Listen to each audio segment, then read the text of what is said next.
now a woman. And if you guys don't know anything about Leah Thompson or Thomas, Leah Thomas used to be a man.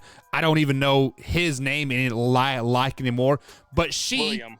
It was William. William. Okay. Well, he competed in a women's freestyle collegiate championship and ultimately got first place. So the big issue about this, Combs, is when he was he was ranked 453rd ranked swimmer in the college realm. But when he became a she became a number one overall female. So Combs, just to put some aspect into this, about 3-4 months ago, when all this stuff started happening, I follow swimming for some weird deal, but whatever, I digress. From that, I put a poll up on the old Twitter, and I said, should transgender athletes have their own sport, right? And it was overwhelming that people said no. People said no, they should compete in the classification that they classify themselves as. So if a man classifies as a woman, he should be able to compete in women's sports.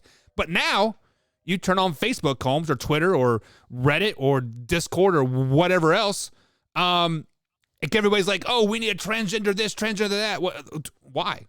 Should Leah Thompson or William Thomas, since he still has a big old flaming cock in his face, should he still be able to compete in the women's competition?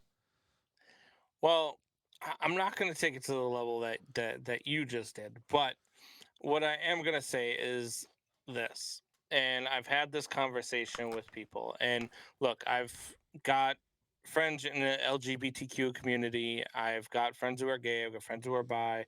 I got friends who are trans. And while I support their decisions and while I support their right to be who they are, that comes with some sort of sacrifice, right? Like everything that they've been through in their life, it does require some sort of sacrifice. And when it comes to this standard, for sure, there should be a transgender division. If you are going to be competing in sports, there should be a transgender division. Now,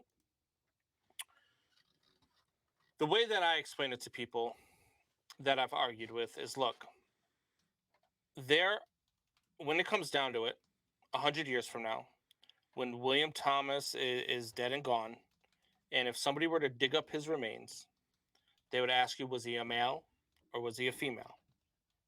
And they're going to look at the genitalia, and they're going to tell you what he was. He was a male at birth, okay? Identifies as a female. That's fine. But, so I play softball, right? I've played a lot of softball over the years, and we have a men's league, we have a women's league, and we have a co-ed league. I'll tell you right now, there are some women that I've played with in the co-ed league and some women that I've watched in the women's league that are better than a lot of men that have played in men's league that I've played with, including myself. There are girls out there that I would have no shame of if I'm out on a diamond and we're just picking teams, if somebody were to pick her over me. Like,